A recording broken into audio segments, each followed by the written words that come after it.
Para entender la estática de fluidos, debemos entender ¿qué es un fluido? Un fluido es un conjunto de partículas que se mantienen unidas entre sí por fuerzas cohesivas débiles. Pueden cambiar de forma, y este cambio varía la fuerza aplicada sobre ellas, pues justamente por esto fluyen. Este término engloba a los líquidos y a los gases. Otro término que debemos entender es la comprensibilidad. La comprensibilidad es una propiedad de la materia que hace que los cuerpos disminuyan el volumen al someterlos a una presión o compresión determinada. Los líquidos son difíciles de comprimir y se les llama incomprensibles. Los gases son fáciles de comprimir, por eso se les llama comprensibles. Otro término que debemos conocer es la densidad, y es la cantidad de masa en un volumen determinado. Esta se expresa sobre masa sobre volumen. La presión es una magnitud física escalar que nos permite cuantificar la acción de distribuir una fuerza perpendicular por cada unidad de área. Es decir, que solo generan presión las fuerzas perpendiculares a una superficie. Matemáticamente tenemos a la presión como fuerza entre área, o de manera diferencial tenemos como diferencial de la fuerza con respecto al área. Las unidades de la fuerza son los newton, y al dividirlas con las unidades del área, que es el metro cuadrado, obtenemos el pascal. Acá tenemos un ejemplo de dos objetos con el mismo peso. Tenemos que a mayor área existe una menor presión y que a un menor área una mayor presión. Presión atmosférica. Es la presión que ejerce el peso de la masa del aire sobre la superficie terrestre. A medida que uno asciende con respecto al nivel del mar, la presión atmosférica disminuye, ya que hay menos masa de aire sobre nosotros. La presión atmosférica a nivel del mar es 1,13 milésimas por 10 a la 5 pascal, lo que es igual a una atmósfera o 14,7 libra por pulgada cuadrada. La presión en un fluido en reposo. Es la presión ejercida por un cuerpo sumergido con cierta profundidad en un fluido. Esta presión es igual a la densidad del líquido por la gravedad por su altura más la presión atmosférica. Acá podemos ver una imagen que representa o explica lo que acabo de decir. La presión en un fluido disminuye a medida que ascendemos dentro de él, pero aumenta conforme nos profundizamos. Unidades de presión. En el sistema internacional, las unidades de presión es el pascal, y en el sistema inglés la tenemos como libra por pulgada cuadrada. Equivalencias entre las unidades. Entre las más importantes tenemos acá las últimas. 1 milímetro de mercurio es igual a un torricelli, lo que es igual a 133,3 pascales.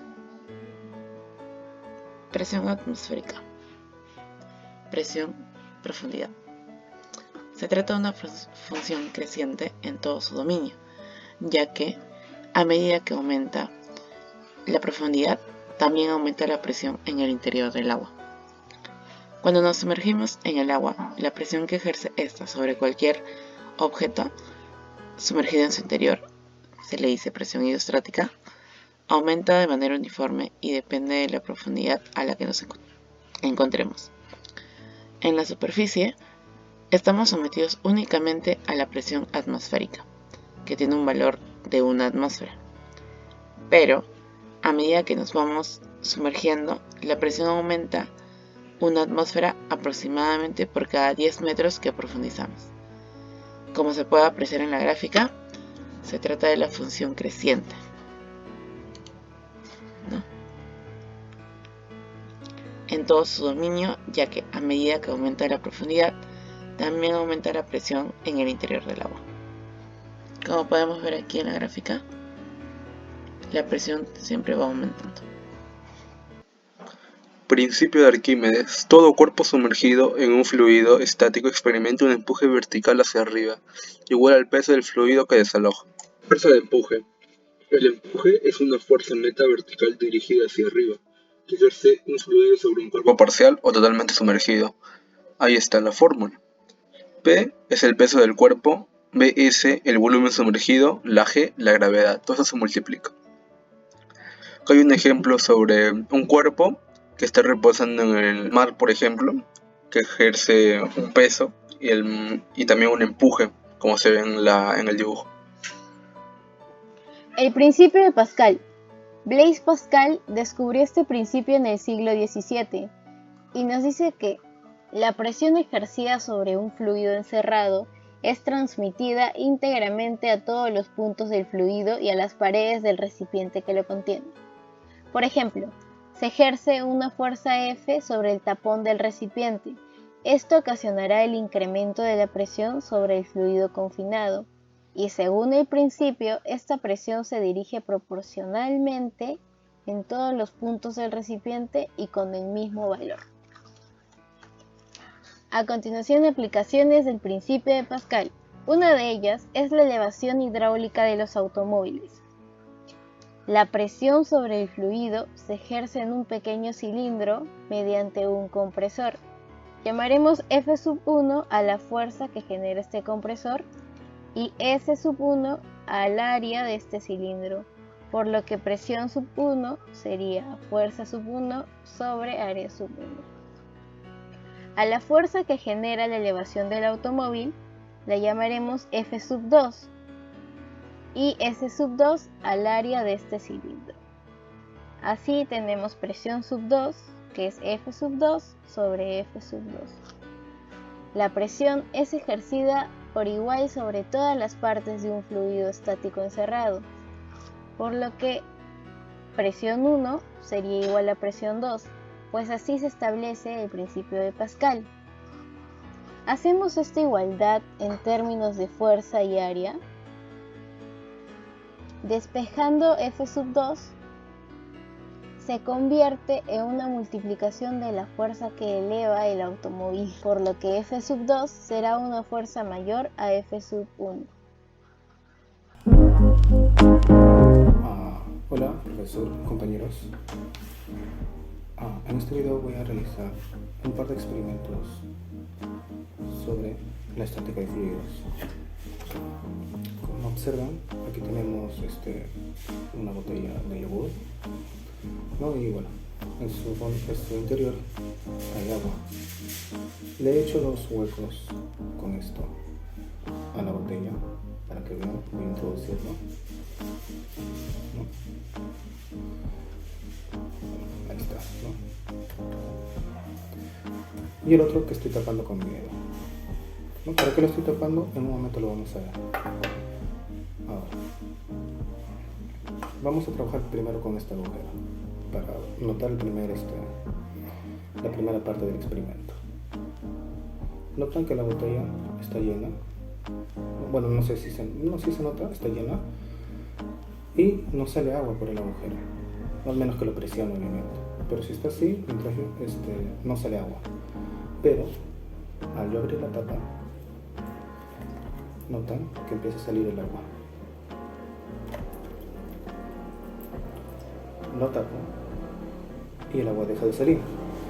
¿Por qué creen que es esto? Bueno, es algo muy sencillo, por la presión, ¿no? Aquí, en este agujero, está trabajando la presión del agua, ¿no? Del agua que está contenida. Está empujando para afuera. Pero desde afuera está trabajando la presión atmosférica, que es pues la presión del aire, ¿no?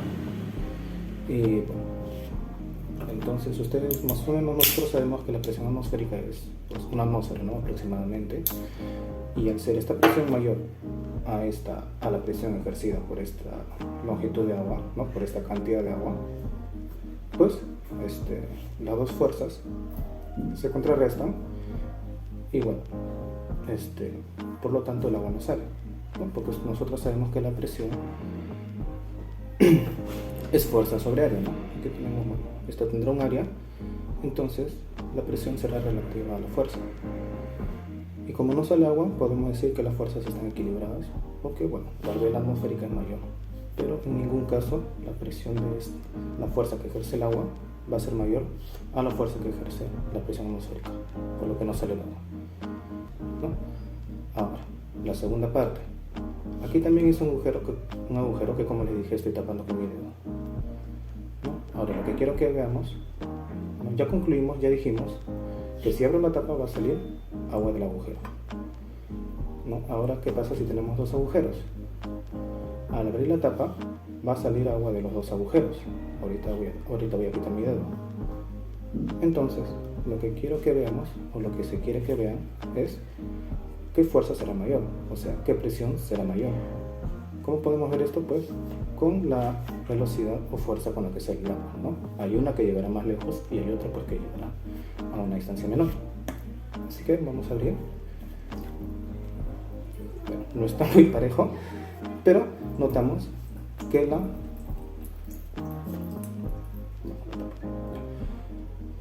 aquí la presión en esta parte es más fuerte. Bueno, la fuerza es más fuerte, por lo tanto la presión es más fuerte, ¿no? Tiene un alcance mayor a la del primer agujero. Otra vez, ¿no? ¿Notan? Hay un alcance mayor en el agujero de abajo. ¿Por qué? Pues porque aquí la presión es mayor, ¿no? Si vemos las presiones que trabajan en cada punto, en este primer punto de arriba trabaja la presión atmosférica, ¿no? Al quitar mi mano obviamente está trabajando la presión atmosférica que entra y la presión de esta pequeña porción de agua. Y en este segundo agujero también va a trabajar la presión atmosférica que dejo que entre si es que saco mi mano y la presión de esta cantidad de agua. ¿Y cómo notan? Pues la cantidad de agua para este agujero es mayor que la de arriba. Por lo tanto, ejercerá una mayor fuerza y pues saldrá con una mayor presión o velocidad, ¿no? Como se quiera ver. ¿No? Y con esto hemos culminado estos experimentos sobre hidrostática, ¿no? Bueno, como ven, cuando el agua llega a este punto, ya no hay agua que salir, aquí seguirá saliendo, ¿no? Hasta que llegue a ese punto. ¿Ok? Entonces, eso es todo, ¿no? Eso es todo sobre este experimento y pues la presión atmosférica y la presión de un fluido, ¿no? En este caso el agua.